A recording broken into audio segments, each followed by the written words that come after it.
Item ಯಾವುದೇ ಇರಲಿ try ಮಾಡಿ ಆಚಿ ಚಿಕನ್ ಮಸಾಲಾ. ಬೆಂಗಳೂರಲ್ಲಿ ಆಟೋ ಗ್ಯಾಸ್ ಹಾಹಾಕಾರ ಮುಂದುವರೆದಿದೆ. ಗ್ಯಾಸ್ ಸ್ಟೇಷನ್ಗಳ ಮುಂದೆ ಆಟೋಗಳು ಕ್ಯೂ ನಿಂತಿವೆ. HMT ರಸ್ತೆಯಲ್ಲಿ ಆಟೋಗಳ ಲಾಂಗ್ ಕ್ಯೂ ಕಂಡು ಬಂದಿದೆ.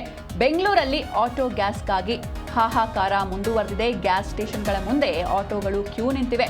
HMT ರಸ್ತೆಯಲ್ಲಿ ಆಟೋಗಳ ಲಾಂಗ್ ಕ್ಯೂ ಕಂಡು ಬಂದಿದೆ. ಬಹುತೇಕ ಬಂಕ್ಗಳು ಬಂದಾಗಿದೆ. ಹೀಗಾಗಿ ಆಟೋ ಚಾಲಕರು ಕಿಡಿಕಾರ್ತಿದ್ದಾರೆ. HMT ರಸ್ತೆಯಲ್ಲಿ ಆಟೋಗಳ ಲಾಂಗ್ ಕ್ಯೂ ಇದೆ. ಬಹುತೇಕ ಬಂಕ್ಗಳು ಬಂದಾಗಿದೆ. ಚಾಲಕರು ಕಿಡಿಕಾರ್ತಿದ್ದಾರೆ. ನಗರದಲ್ಲಿ ಸಂಚಾರ ವ್ಯವಸ್ಥೆ ಏರುಪೇರಾಗುವಂತಹ ಭೀತಿ ಎದುರಾಗ್ತಾ ಇದೆ. ಯಾಕಂದ್ರೆ ಗ್ಯಾಸ್ ಇಲ್ಲ ಅಂದ್ರೆ ಆಟೋಗಳು ಬೀದಿಗೆ ಇಳಿಯೋದಿಲ್ಲ. ಬೀದಿಗೆ ಇಳಿಯಲ್ಲ ಅಂದಮೇಲೆ ಪ್ರಯಾಣಿಕರು ಪರದಾಡುವಂತಹ ಸಾಧ್ಯತೆ ಹೆಚ್ಚಾಗಿರುತ್ತೆ. ಬೆಂಗಳೂರಿನಲ್ಲಿ ಆಟೋ ಗ್ಯಾಸ್ ಕೊರತೆ ಮುಂದುವರೆದಿದೆ. ಬಹುತೇಕ ಗ್ಯಾಸ್ ಸ್ಟೇಷನ್ಗಳು ಕ್ಲೋಸ್ ಆಗಿದೆ. ಪರಿಸ್ಥಿತಿಯ ಬಗ್ಗೆ ಆಟೋ ಚಾಲಕರು ತಮ್ಮ ಅಸಮಾಧಾನವನ್ನು ಹೊರಹಾಕಿದ್ದಾರೆ. ನೀವು ಕೂಡ ನೋಡ್ತಾ ಇದ್ದೀರಾ ಯಾವ ರೀತಿಗೆ ಎಷ್ಟರ ಮಟ್ಟಿಗೆ ಒಂದು ಲಾಂಗ್ ಕ್ಯೂ ಇದೆ ಅಂತ. ಇಂದು ಬಹುತೇಕ ಗ್ಯಾಸ್ ಆಟೋಗಳು ರಸ್ತೆಗೆ ಇಳಿಯೋದು ಡೌಟು. ಪರಿಸ್ಥಿತಿ ಹೀಗೆ ಮುಂದುವರೆದರೆ ಉದ್ಯೋಗಿಗಳು ಮತ್ತು ಸಾರ್ವಜನಿಕ ಸಂಚಾರಕ್ಕೆ ಸಾಕಷ್ಟು ತೊಂದರೆ ಎದುರಾಗುತ್ತೆ. ಏಜಿಸ್ ಗ್ಯಾಸ್ ಸ್ಟೇಷನ್ ಬಳಿ ಸಾಲುಗಟ್ಟಿ ನಿಂತಿವೆ ಆಟೋಗಳು. ಬೆಂಗಳೂರಿನ HMT ರೋಡ್ ಸುಬೇದಾರ್ ಪಾಳ್ಯದಲ್ಲಿರುವಂತಹ ಏಜಿಸ್ ಗ್ಯಾಸ್ ಸ್ಟೇಷನ್ ಅಲ್ಲಿ ಕಂಡು ಬಂದಿರುವಂತಹ ದೃಶ್ಯ ಇದು. 1 ಕಿಲೋಮೀಟರ್ಗೂ ಅಧಿಕ ದೂರ ಸಾಲುಗಟ್ಟಿ ನಿಂತಿವೆ ಆಟೋಗಳು. ಎಲ್ಲ ಕಡೆ ನೋ ಸ್ಟಾಕ್ ಎನ್ನುವಂಥ ಬೋರ್ಡ್ಗಳು ಕಾಣಿಸ್ತಾ ಇದೆ. ಹೀಗಾಗಿ ಆಟೋ ಚಾಲಕರು ಕಂಗಾಲಾಗಿ ಹೋಗಿದ್ದಾರೆ. ಇದೇ ರೀತಿ ಮುಂದುವರೆದ್ರೆ ಅಂದರೆ ಗ್ಯಾಸೇ ಇಲ್ಲ ಅಂದರೆ ಆಟೋ ಓಡಿಸೋದಕ್ಕೆ ಸಾಧ್ಯನೇ ಇಲ್ಲ. ಹೀಗಾಗಿ ಆಟೋಗಳು ರೋಡ್ಗೆ ಇಳಿಲಿಲ್ಲ ಅಂತ ಅಂದರೆ ಇದರಿಂದ ಸಾರ್ವಜನಿಕರ ಮೇಲೆ ಸಾಕಷ್ಟು ತೊಂದರೆ ಬೀರುತ್ತೆ. ರಾಜಧಾನಿಯಲ್ಲಿ ಪ್ರಯಾಣಿಕರು ಪರದಾಡುವಂತಹ ಸಾಧ್ಯತೆ ಇದೆ. ಹಾಗೆ ಈ ಆಟೋನ ನಂಬಿಕೊಂಡು ತಮ್ಮ ಇಡೀ ಫ್ಯಾಮಿಲಿಯನ್ನು ನಡೆಸ್ತಾ ಇರ್ತಾರೆ ಆಟೋ ಚಾಲಕರು. ಹೀಗಾಗಿ ಬೆಳಿಗ್ಗೆ ಗ್ಯಾಸ್ ತುಂಬಿಸ್ಕೊಂಡು ಇಡೀ ದಿನ ಅವರು ಆಟೋದಲ್ಲಿ ಅಥವಾ ಬಾಡಿಗೆಯನ್ನು ಹೊಡಿತಾರೆ. ಆದರೆ ಏಜೆನ್ಸಿಗಳಲ್ಲಿ ಅಥವಾ ಈ ರೀತಿ ಬಂಕ್ಗಳಲ್ಲಿ ಗ್ಯಾಸ್ ಬಂಕ್ಗಳಲ್ಲಿ ಅವರಿಗೆ ಫ್ಯೂಯಲ್ ಸಿಗ್ತಾ ಇಲ್ಲ, ಗ್ಯಾಸ್ ಸಿಗ್ತಾ ಇಲ್ಲ. ಹೀಗಾಗಿ ಕಂಗಾಲಾಗಿ ಹೋಗಿದ್ದಾರೆ ಆಟೋ ಚಾಲಕರು.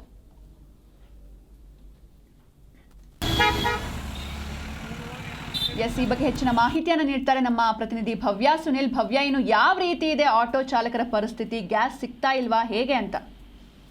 ಖಂಡಿತ ಇರಾನ್ ಇಸ್ರೇಲ್ ನ ಪರಿಣಾಮ ನಾವು ಒಂದು ಆಂಗಲ್ ಹೋಟೆಲ್ ಇದು ನೋಡೋದಾದ್ರೆ ಸದ್ಯ ಈಗ ಆಟೋ ಹಾಗೇನೆ ಕ್ಯಾಬ್ ಚಾಲಕರಿಗೆ ಮತ್ತಷ್ಟು ಸಂಕಷ್ಟದ ಪರಿಸ್ಥಿತಿ ಎದುರಾಗಿದೆ ಹೇಳ್ಬೋದು.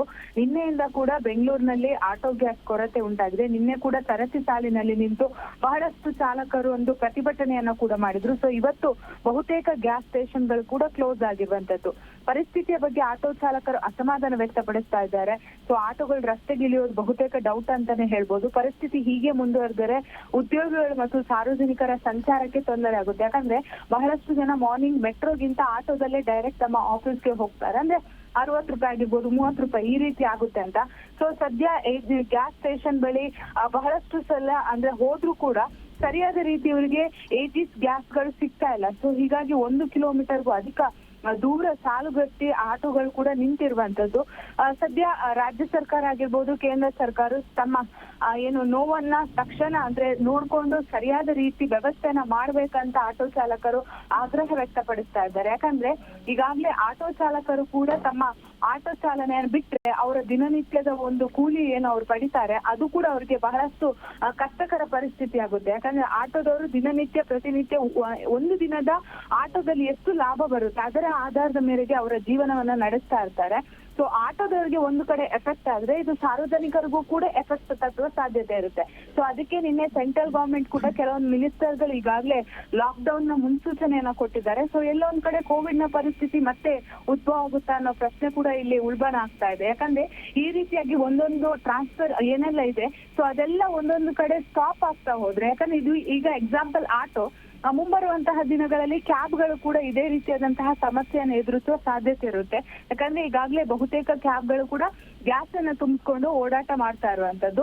ಅಷ್ಟು ಮಾತ್ರವಲ್ಲದೆ ಮತ್ತೊಂದ್ ಕಡೆ ಅಡುಗೆ ಮನೆಯಲ್ಲಿ ನಾವೇನು ಗ್ಯಾಸ್ ಅನ್ನ ಉಪಯೋಗಿಸ್ತೀವಿ ಅದ್ರಲ್ಲೂ ಕೂಡ ಸಮಸ್ಯೆಗಳು ಮತ್ತಷ್ಟು ಉಲ್ಬಣ ಆಗಿದೆ. ಸೊ ಇದನ್ನೆಲ್ಲ ನೋಡುವಾಗ ಎಲ್ಲೋ ಒಂದ್ ಕಡೆ ಮತ್ತೆ ಲಾಕ್ ಡೌನ್ ಆಗುತ್ತಾ ಅನ್ನೋ ಪ್ರಶ್ನೆಗಳು ಕೂಡ ಉದ್ಭವ ಆಗ್ತಾ ಇದೆ. ಸಿಂಚನ. ಓಕೆ, ಥ್ಯಾಂಕ್ ಯು ಭವ್ಯ ಸುನಿಲ್ ನಿಮ್ಮೆಲ್ಲ ಡೀಟೇಲ್ಸ್ಗಾಗಿ.